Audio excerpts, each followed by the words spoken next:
Good morning. I'd like to welcome everybody to this special lecture presentation by Professor Roald Hoffmann from Cornell University. I'd first like to thank Roald for making the journey down here to Corvallis and express my appreciation to Terry Bristol from the Institute of Science, Energy, and Policy, Public Policy in Portland for actually arranging the overall visit. I think as we all know, Roald Hoffmann is certainly one of our great scientists of the time. He has, through the years, used his really unique brand of applied theory to look at a variety of substances, ranging from really small organic molecules and their reactions on up to really extended, now hypothetical, helical polymers. And I think what he would describe as probably very complicated yet simple arrangements of atoms in extended intermetallic solids. In addition to all this, I mean, he really has, through the years, taken note of the human side of the subject. And with this, he has brought to us and to our attention many connections throughout chemistry. And I think what he'll be talking about today is really a number of those connections and how they have perhaps related to us through his poetry, his prose, and his science in general. So with that, I'll turn the floor over to Roald. Welcome to OSU. Thank you.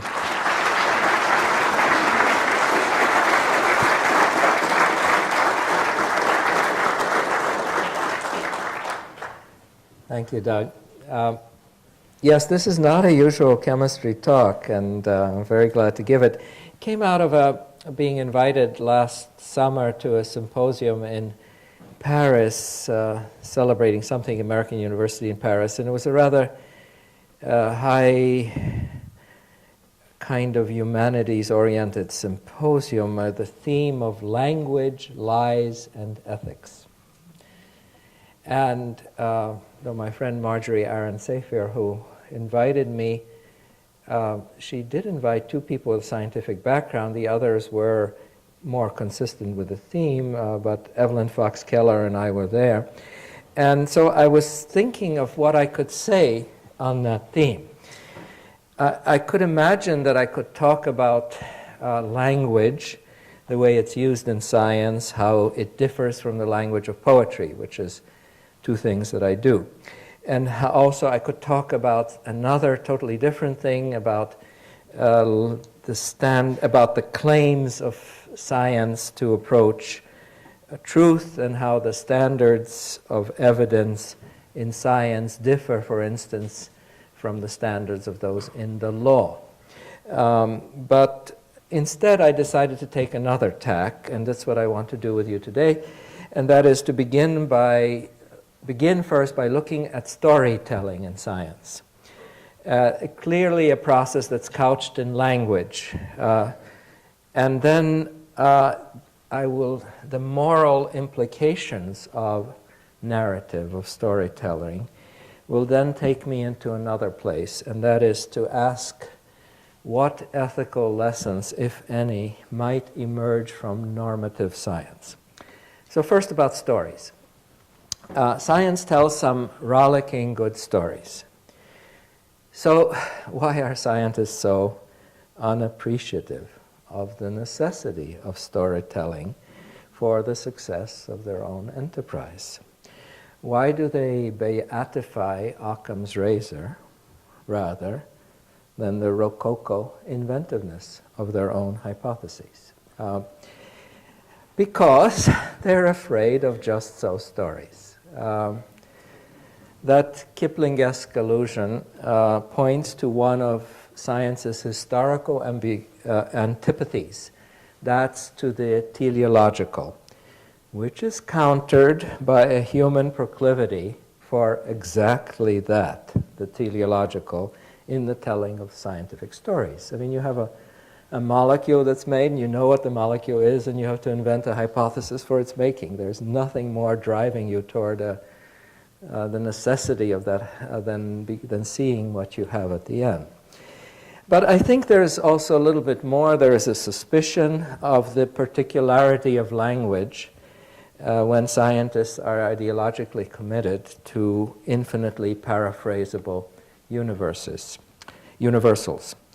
Let's talk first about some of the stories that emerge from science. There are so many to choose from. There are real epics like of continental drift, or the way that one iron atom in hemoglobin communicates with another one. Or there are amusing stories like one I've written about the amount of vanilla in French of ice cream claimed to be natural in France. France controls the export of much of natural vanilla from Madagascar beans. The amount of vanilla in French ice cream exceeds by a factor of 10 that marked natural the amount of exports of that from Madagascar. That led to an interesting cat and mouse game between the forgers of vanillin, the flavor principle here, and the scientific detectives who came out of the wine industry in France. Rather interesting story too, who learned to distinguish between the natural and synthetic forms of one and the same molecule. You can do that, and that's an interesting story. So that's a smaller story. We could take a triumph of molecular biology, which is the working out of the chemistry and function of the ribosome. So here is a molecular picture, and here is a schematic illustration, not an atom in sight, of this biomolecular smart factory, the complex of about 80 proteins and a few RNA molecules, which takes a strand of messenger RNA, which is what's marked by the 3 to 5 prime here, strand in this picture, and initiates a process of linking, according to the instructions from that molecule, amino acids which are shuttled to site A by a transfer RNA, another RNA molecule, to add to an already formed piece of the enzyme at another adjacent site P here, that you see here. This 1 million atom molecule complex then proofreads the enzyme that emerges at N in the schematic thing at a rate of 20 amino acids a second, which is pretty incredible. So this is a story. These are stories that come out of science. Shall I compare this to a Rube Goldberg machine? You can't read this but Professor Butts steps into an open elevator shaft, and Rube Goldberg was a chemical engineering student with a lot of chemistry courses at Berkeley when he studied, so actually that feeds in. He steps into an open elevator shaft, and when he lands at the bottom, he finds a simple orange squeezing machine. The milkman, that dates it, takes an empty milk bottle, pulling a string which causes a sword to sever a cord and allow a guillotine blade to drop and cut a rope, which releases a battering ram which bumps against an open door, causing it to close. A grass sickle cuts a slice off the end of the orange, at the same time stabs a prune hawk, who opens his mouth, the prune hawk is at L, to yell in agony, thereby releasing something and allowing the diver's boot to drop and step on an octopus, who awakens in a rage, and seeing diver's face, which is painted in an orange, attacks it and crushes it with tentacles, thereby causing all this juice in the orange to squeeze out. Later on, you can use the log to build your log cabin where you can raise your son to be president like Abraham Lincoln. Wonderful stuff. I'm sorry we've lost this. In England, there's an equivalent, Heath Robinson, constructor of machines. Is there that mechanism of ribosome? A little bit like this. It's a story. Is there a gaping trap of some sort in this simplistic mechanism of mechanistic visions? Yes, the way we envisage the ribosome is mechanical, linear, and ephemeral. The representation, as telling as it is transitory. And yet, this is the incredible thing. This is what some critics of scientific knowledge miss. No matter, it's terribly easy to deconstruct that mechanistic image. But the incredible thing is that this most unfaithful of representations doesn't hinder us from designing real functional antibiotics that throw a wrench into the workings of this ribosome, even though the construction is our own. The ribosome story allows me to shift to something more interesting. This is now stories of science. Now I'm shifting to something else, and that is the utility, and I would say the necessity of storytelling for practicing science. Not just the pretty stories that come out, but why we need them. Now, why should it be interesting to tell stories, or essential to tell stories, rather? Well, we have to look at what gives people pleasure when they do complicated things like science, some complicated things. Every time, the first pleasure principle is simplicity. Admiration, every time simple things are proffered to human beings, they fall for it. It gives them pleasure. So there is an admiration for symmetrical molecules. They have a beeline into our soul. I don't have to tell you why these molecules are beautiful. You just look at them and they look beautiful. There is an aesthetic imperative in physics along the bizarre lines that if this equation is simple, it must be right. And the same is true for mechanisms, that if something, we don't like things that take 17 steps. We like things that go in one step. And there is nothing simpler in the world than a human mind. We're about to be given an example of this in the ads in a political campaign in 2004, where all the arts, the greatest concatenation, matched only by Super Bowl commercials, which are coming sooner. The greatest, in a political ad, the greatest concatenation of art, psychology, and poetry, that's what it is put in the service of something else. And to convince us that the world is simple and that the candidate has the right view of it. But what if honest investigation of the real world reveals complexity, bound to be discovered in any biological or cultural entity that has been subjected to the inherently complexifying features of either biological or cultural evolution? If you take a look at hemoglobin, which I have here, in two views, this clump of pasta congealed from primordial soup, but tapeworm quadrille. The more than 9,000 atoms in this, not everyone shown in that representation. Someone actually built a physical model. Where and how does one find pleasure in this complex object? I think by telling a story about it. I think storytelling is ingrained in our psyche. I would claim that with our gift of spoken and written language, this is the way that we wrest pleasure psychologically from a messy world. Scientists are no exception. We tell stories because, first of all, they satisfy, and second, they keep one going. Stories, to quote Jerome Brunner, domesticate unexpectedness. And they are useful in that way. Let me tell you more specifically a short story of the biochemical world, a constructive story. This begins here. Insects are the greatest chemists.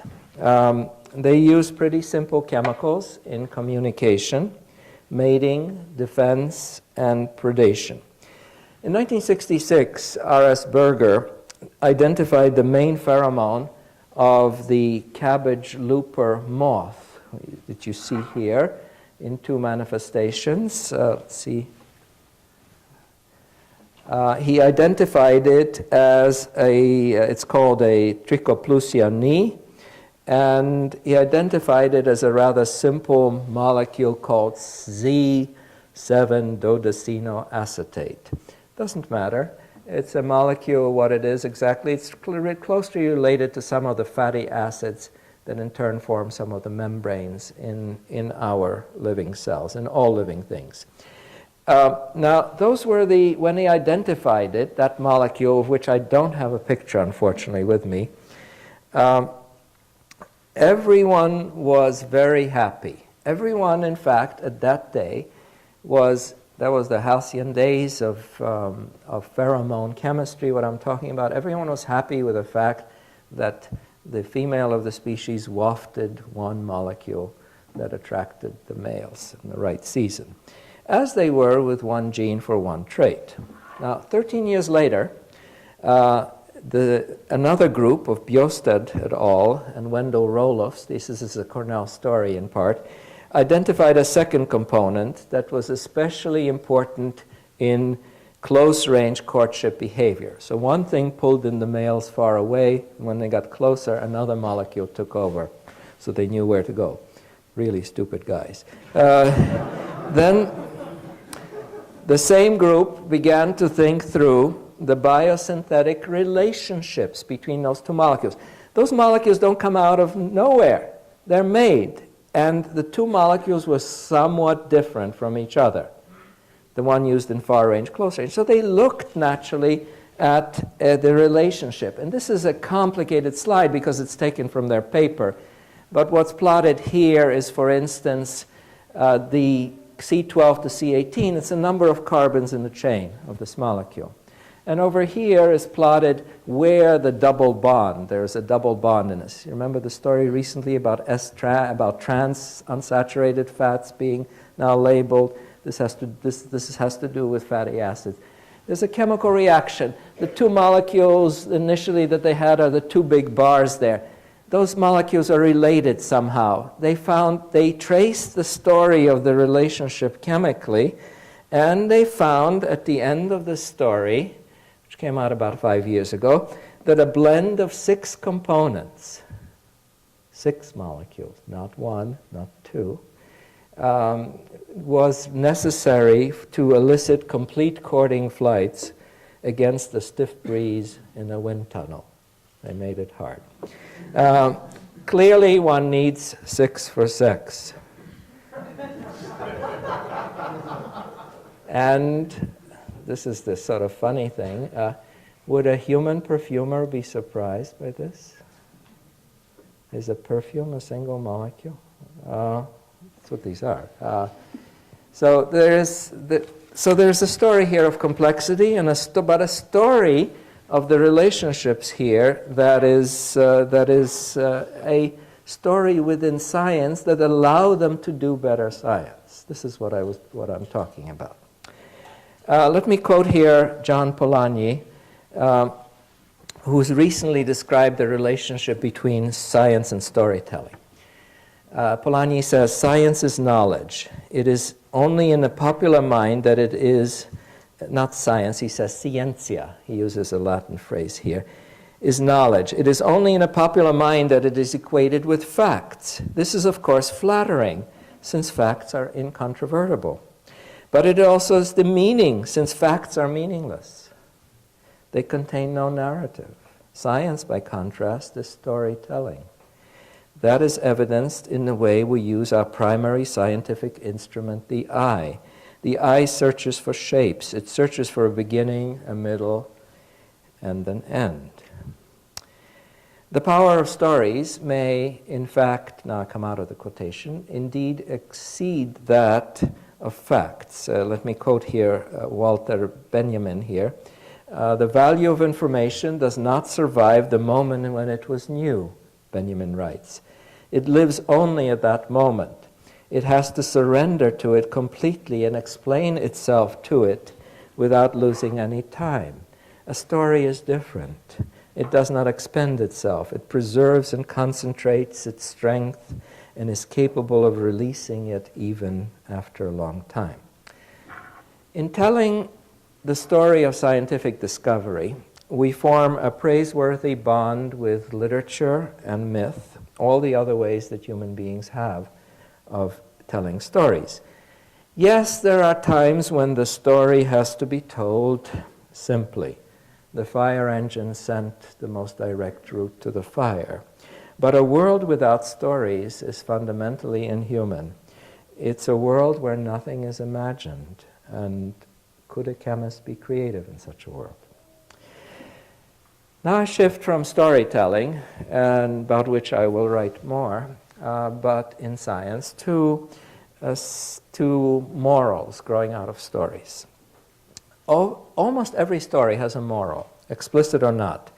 Hayden White, for instance, writes, "When it is a matter of recounting the concourse of real events, what other ending could a given sequence of such events have than a moralizing ending?"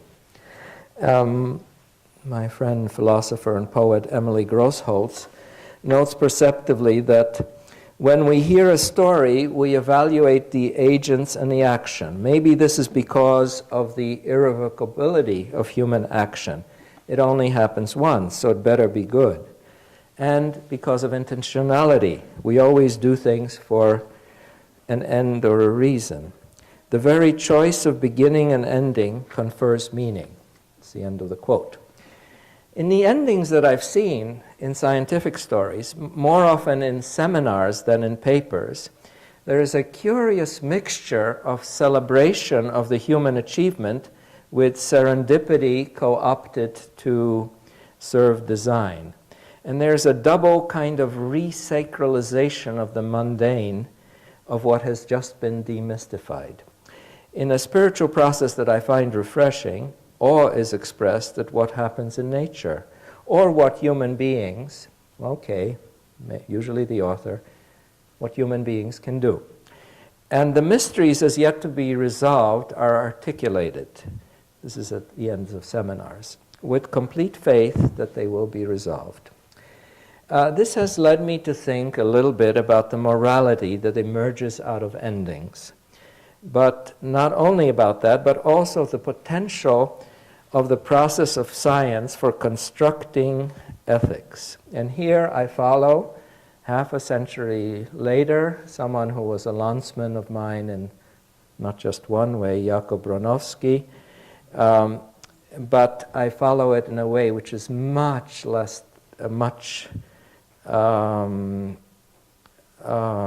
more tentative than he was. What he said, to quote him, "The practice of science compels the practitioner to form for himself a fundamental set of universal values." I'm going to argue a little bit with that first, and then come back to it in another way. So the question is, can ethics grow out of science? The very question, first of all, may seem ludicrous to two communities of scientists. First, those who believe that science is ethically neutral, and second, those who believe that scientists are inherently ethical. Let me contend with both of these communities as provocatively as I can. To claim that science is ethically neutral, typical stance recently is, I just clone things. Some other people are going to decide whether that's good for people. I just fire nuclei into an egg. That's all I do. And that, to me, puts scientists squarely, directly in the company of anti-gun control lobbyists who say guns don't kill people, people do. By contrast, I believe, and I think there is some philosophical tradition to support this, that in any action, creation or discovery or application, by a human being, the instrument of that action, which may be a gun, a molecule, may also be a mathematical equation or a poem, that it must be accompanied by a moral judgment about whether that action is good for people or not. The invention or implementation of a tool without absolutely concomitant consideration of the consequences of its use is somehow deeply incomplete by itself. Now, as for the claim that scientists are born with ethics, well, that's just as likely as they're being born with aesthetics or logic. They would like to believe so. But the one about logic, all scientists pay lip service to that they are inherently logical human beings. But they quickly learn when they receive the referee's report on a peer-reviewed paper that there somehow seem to be in this world some people who call themselves good scientists who just have not quite logical. Amazing, this world. We scientists are smart people, sometimes, who have opted to engage in a remarkable social system, a Western European invention for garnering reliable knowledge. That knowledge being of great practical, notice I don't say truth, but knowledge, that being of great practical and spiritual value. And the critical components to me of that invention are, first of all, normal and curious people. Some of them happen to be good at mathematics. Second, people who are not afraid of getting their hands dirty, experimenters. Third, an open system for dissemination of what one finds, and a communal urge which develops into an addiction for doing just that, communicating what one finds. And fourth, a method that encompasses frequent dipping back and forth between approximations to reality, gauged by our occasionally misleading senses and our tools, and flights of imaginative fancy in hypothesis formation and theory building. So that's one sort of thing of what I see in science. Is there something in the practice of such science that can enhance the ethics that are brought to science by scientists, or that can possibly engender an ethical outlook? As what I've said just before makes it clear, I do not come to this because I think that scientists are better than other people, far from it. Nor do I dare to presume that a relatively late social invention such as science could provide a broad rationality for something, for a human quality that is as fundamental and much older than science, and that is ethics. Or is ethics itself a social invention? If so, it's older than science. Not as old as curiosity, but older than science. When goods collide, where do we get our criteria for deciding among them? From the usual sources, like them or not. Our socialization at home and in our schools, from our parents and teachers, perhaps also from our genes, though not as much as E.O. Wilson would like us to believe, from churches and religions, from reading. Novels are especially strong moral instruments, not a tad diminished by deconstruction. By the time science enters a young person's moral consciousness, he or she is usually a pretty well-defined moral human being. Now, for some, in fact, ethics may be a set of rigid schemata that are applied to any situation, which would then emerge from that early education viewed broadly. But I think it's more complicated. I think the web of life has a way of generating new quandaries. One's personal sense of what's right, how to act in difficult times, evolves even as it is moored in a past. Two of the components that I gave of science, publishing and the nervous motion between theory and reality, depend on texts, talks, and conversations. These generate narrative. And even forgetting the moralizing endings of that narrative, such acts of communication, the generation of the stories to describe the science, inevitably confront scientists with ethical choices to be faced, evaluated, negotiated. Let me expand a little bit on that. An important part, for instance, of the system of science is publication, with the potential of replication. How reproducible scientific findings are, and whether the reality of their reproducibility is essential for believing them, that's a matter of contention. It certainly took several years, just to cite a recent case, for public questioning to surface of the all-too-novel measurements, a multitude of them, of a solid-state physicist, Hendrik Schoen, in his field. Could it be that the primary emotional motivation for a scientist who does not falsify a synthesis or measurement is simply fear, rather than some psychoethical drive for honesty? Perhaps I find a definite positive value in fear in making us behave righteously to a point. And fear of damnation, big or small, is certainly important Christian ethics. It may be painful for most of us to see others, of course never ourselves, do the right deed for the wrong reason.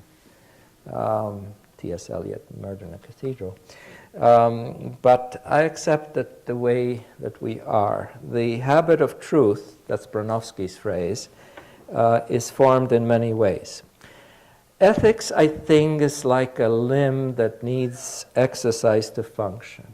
The importance of publication is that it provides continued exposure to potential testing, time and time again. Little parenthesis, fraud in science is really ultimately unimportant. There is a lot of prurient interest in it, to be sure, for the same reasons that we're interested in the sexual misdeeds of our priests. That is the higher, if you set yourself up as a priest of the truth, you've got a longer way to fall. And we know we are not as truthful as those priests. So we take delight when they do fall. But fraud is unimportant. This is trivial. The fraud is really unimportant in science for several reasons. One of them has to do with, well, one is simply that the psychopathology of the perpetrators of fraud is such that their sense of fear of being proven wrong is somehow suspended. So that fear element, which I talked about, goes away. It's abrogated. And the second thing is they never forge the dull. They always forge the interesting, which, given the normal workings of science, ensures that others, out to prove the makers of the startlingly new wrong, not right, will repeat the experiment. So the fraud is just never long-lasting because of those two factors. So the system works, but does the individual scientist, motivated by loss of reputation if proven deceptive, likely to become more ethical?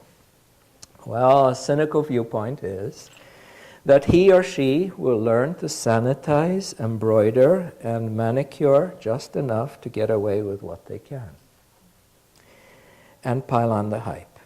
A more charitable viewpoint is that we learn that the data are not only not to be trusted, but that they are mute and inherently conservative, that a human being must interpret them, yes, tell a story about them, and that it's okay within a self-correcting system such as science to risk an imaginative, even ornate hypothesis which does an end run around Occam's razor. Something salutary takes place in the writing of an experimental part of a scientific paper. I think I forgot to put in the slide, yes I did, that had a piece of one. I had trouble picking one because I'm a theoretician and I wanted an experimental one. But in a scientific paper, I would have, there are lots of interesting things that go on. Let me read you a piece of one here. I have it here, but it'll be easier to see it. It says, in a 25 milliliter reaction flask was placed 0.050 grams, 0.094 millimoles each of CP2 thorium dimethyl and CP2 star thorium C13 dimethyl. The vessel was evacuated and then 10 milliliters of ethyl ether was condensed into the flask at minus 78 degrees C. The suspension was stirred at this temperature until all the material had dissolved. It's almost iambic pentameter. Split it up into verses.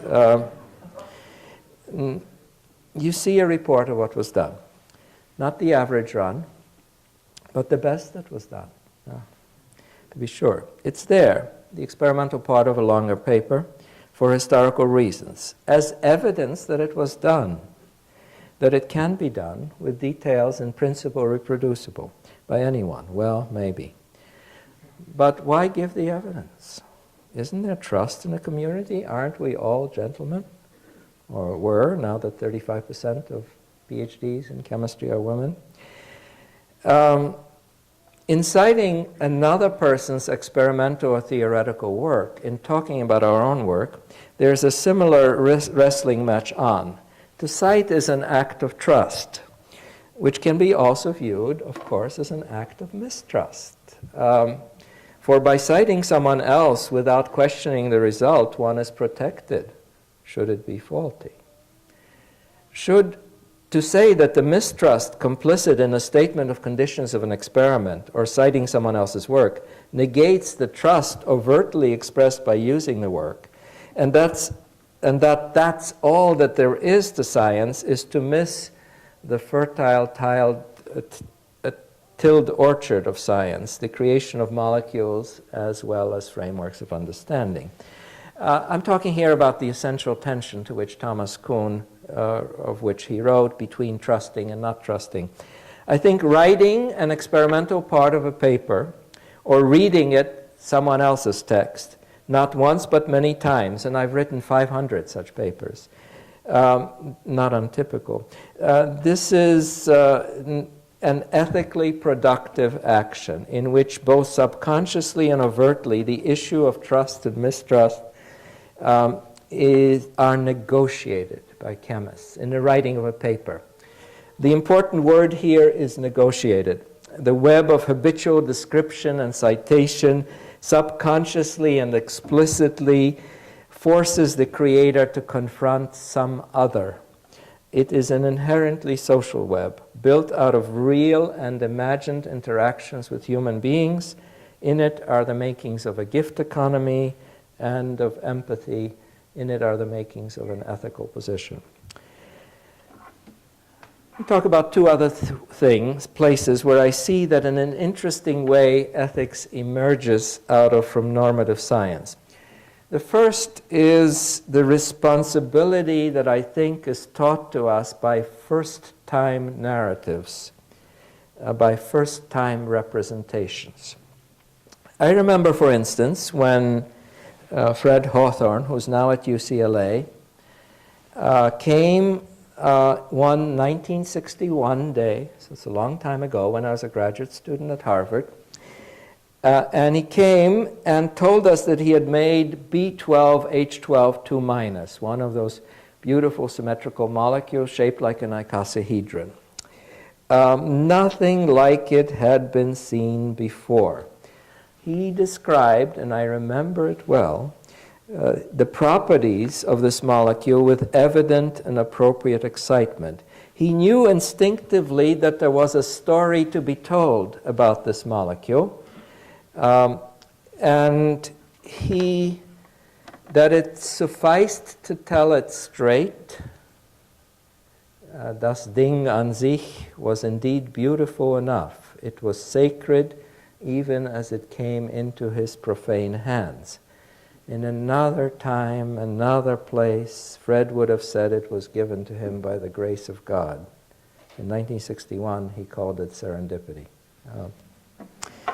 There was no more question of Fred Hawthorne making up a fib around B12H12 2-, which he had made for the first time, than of Haydn writing a dissonant section in one of his piano trios. I mean, this is the first time this was done. The honesty just exudes from every pore of that.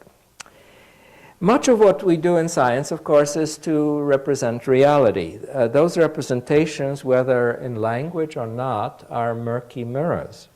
As Emily Grosshold says, representation is, however, also generative. We say more than we know we are saying, and we induce order by orderings, and good representations as intelligible things add to the furniture of the world. So representations are both more and less than what they represent. By misrepresenting, they also allow us to know and to create. Speaking of language and veracity, Oliver Sacks tells the following interesting story. he made a movie in a Mind Traveler series, a television program, and in Eureka, California, he meets a family. He was interested in deafness. He meets a family of children of a migrant labor family from Mexico, and the children are all congenitally deaf to a varying degree. So he was interested in that. Among the 5 children, the 3 older brothers who did not sign were suspicious of their younger siblings who were learning sign language. And the reason for that, when Oliver asked them, was because they would learn to lie, the older one said. When you see something for the first time, you don't know what it is. When you describe it for the first time, language is bound to fail you. You grope for meaning, but there is no lie. Were we given more such moments? A second experience is shared by poets and scientists. Something is seen, something is felt and described, but now not for the first time, but for the umpteenth time. Someone engages with an object. So, just to shift to something else, say love has fled and it hurts to remember what was good. It has happened to others, but that thought somehow seems to comfort none at all. A poem needs to be written. And one is in French Provence, in the Luberon, in the winter. One walks out in the morning in a vineyard. It's sad to face that beauty alone. But then there is a grape cluster that's left on the vine when all the others have been cut. A grape cluster like no other grape cluster, and must be described. Let me read this again because many of you cannot read it. Raisins for being. They left small bunches on a vine, green latecomers. The farmers knew the day to pick, sugar rising in the berries' rain of shore. But 4 sunny days broke the pattern. The vines, free of their luscious burden, filled out the stragglers. And then I came just before pruning and walked out in the morning frost, the sun clearing the Luberon, and 1,000 droplets on a grape cluster, muscat pavé, told me that I had a latecomer's right to live life out, reflecting, free albeit tethered, at an angle to the sun, sweet to you.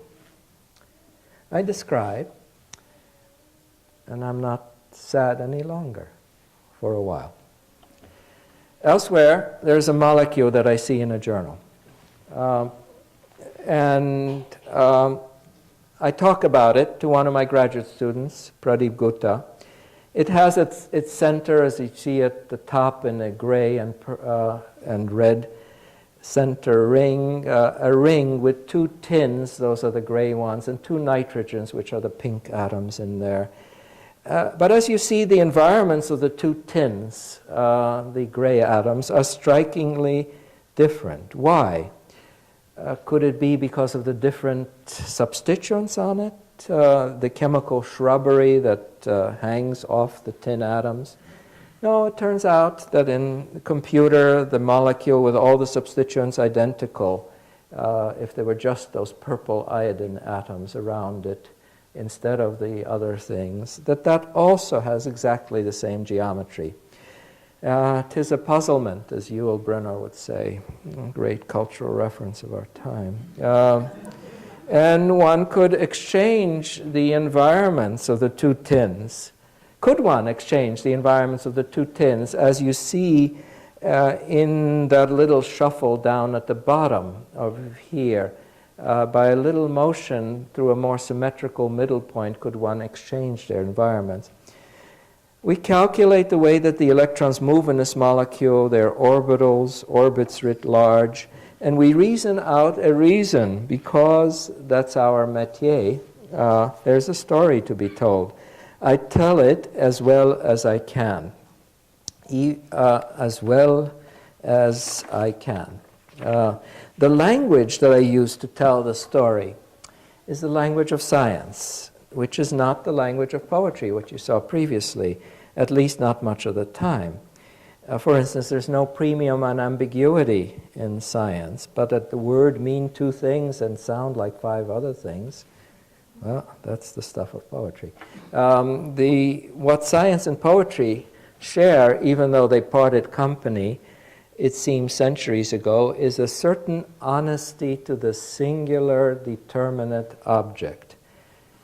We tend to think that science is after universals, the infinitely paraphrasable. Here I'm using a phrase that was introduced, I think, by Günther Stent. But science is not one thing.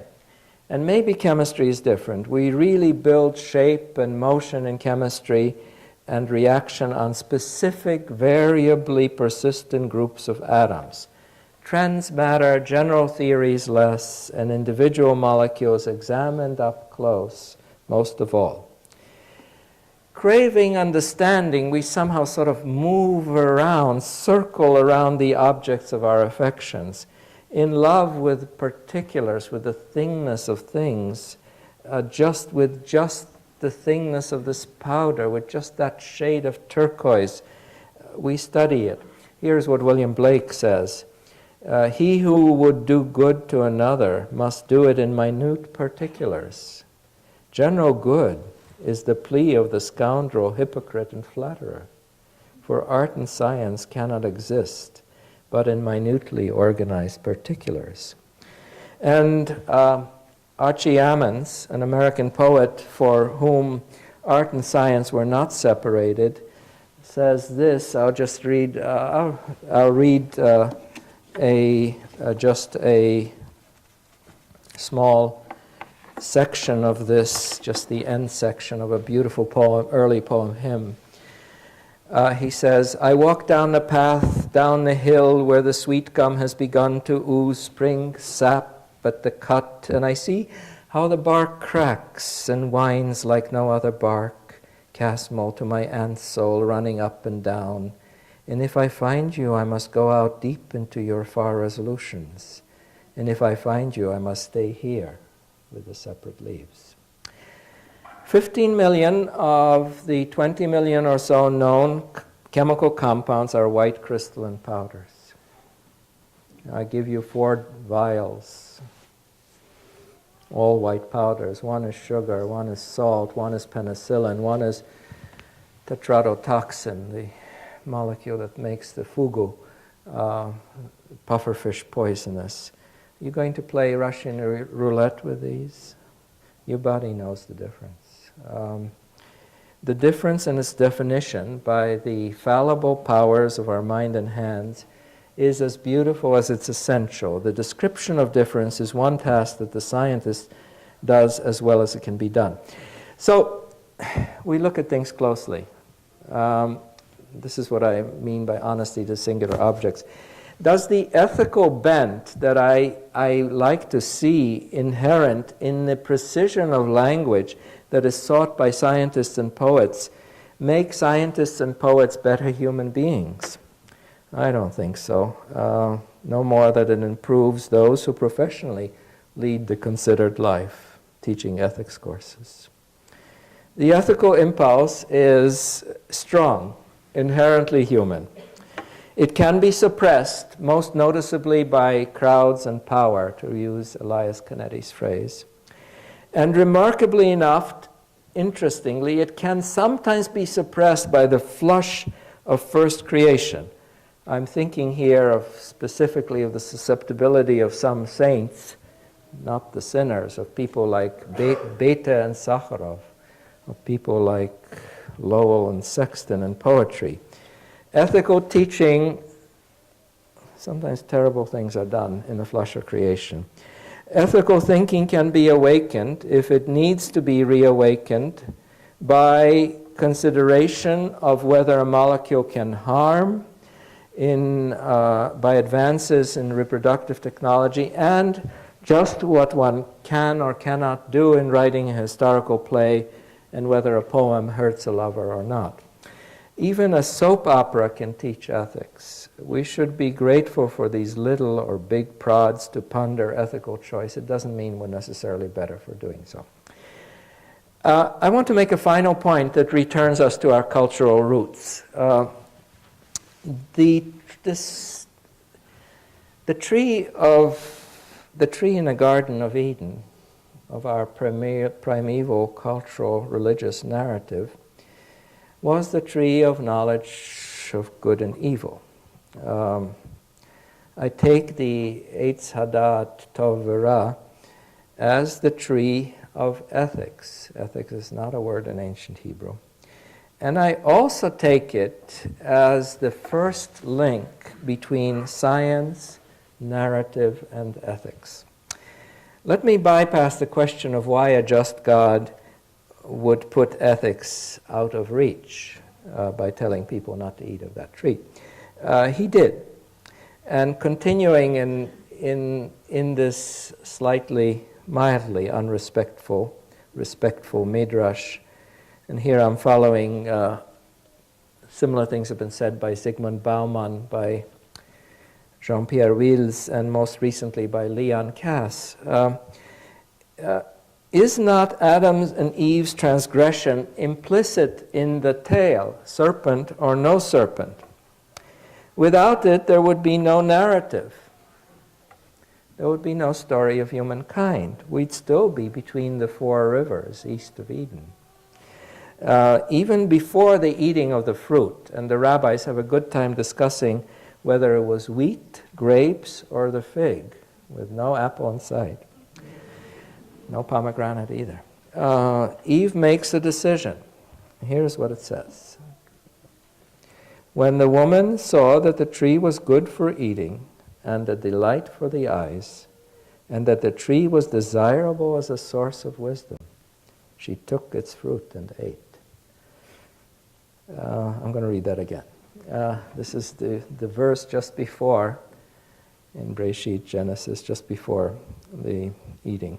When the woman saw that the tree was good for eating and a delight for the eyes, and that the tree was desirable as a source of wisdom, she took of its fruit and ate. The science in my mildly sacrilegious midrash here is manifold. It sparkles in the knowledge that the tree conveys. What does it convey? Knowledge of oppositions, good and evil, of polarities, of matter particulate and continuous, opposites attracting each other or repelling, of analysis and synthesis, if I extend it to science, of what is to be hidden, what is to be revealed, of the same and not the same in those four vials. And the verse speaks very directly of experiment. Eve does an experiment here. For this is what Eve hazards, is to try. She saw, she thought, she acted. She acted on beauty for wisdom. Kant would approve. Eve did what had to be done, not to end, but to begin a story. A story in which curious human beings have the choice between good and evil. Thank you.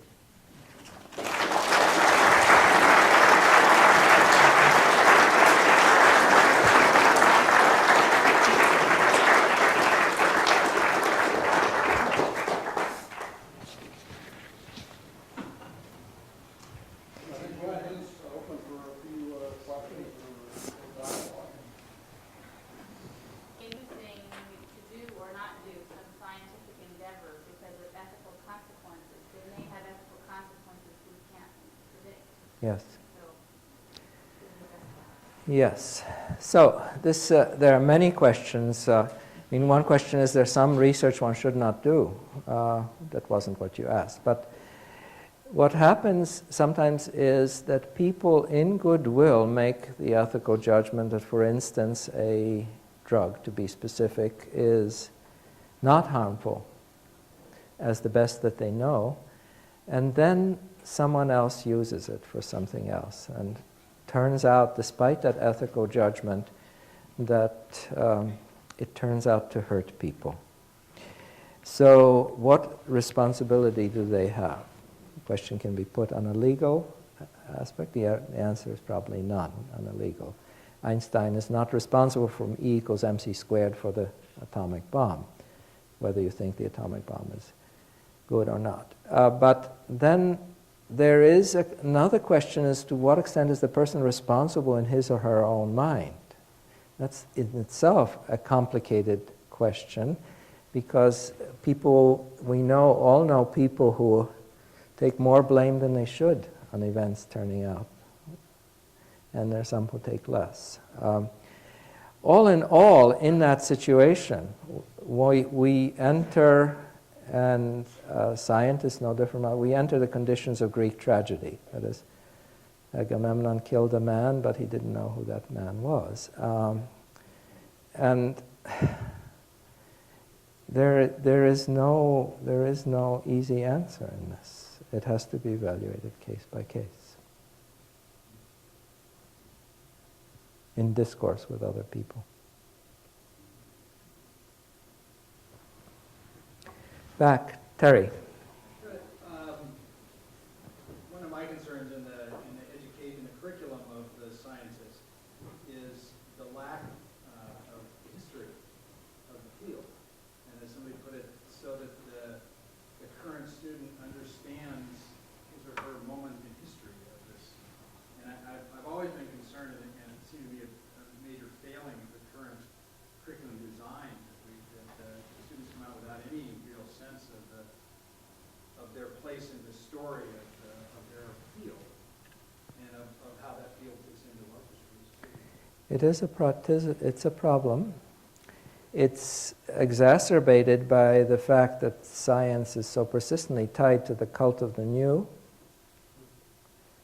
and that the Oedipal complex is very strong and complex. If you don't kill your fathers, at least you disagree with them, or not cite them, either one.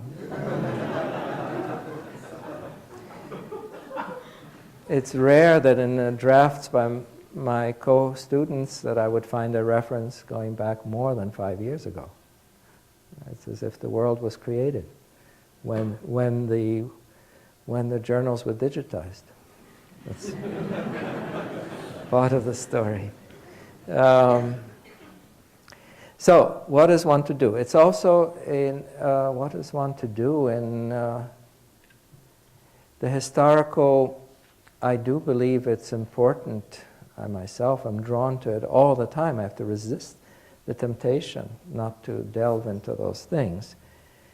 The response from the students is now in teaching actual courses, and I'm teaching 2 introductory chemistry courses now. The response from students is mixed, honestly. On one hand, they're interested. They are very interested in little tidbits of history. Some of us of a certain age will remember learning organic chemistry from a textbook by Fieser and Fieser, and there were these little one-line biographies of chemists. They were wonderful. One looks for that tiny little modicum of history, my God. And yet the students want to get on with the subject matter, and I'm not interested. I think I know how to make it interesting, but I think overall the division is mixed. It takes time. It's an interesting question whether in another broader sense is it possible to teach through case studies? Certainly it's possible, but I don't know if it's effective overall as a teaching strategy. I do believe in history for many, many different reasons. I introduce it in the teaching and in my writing.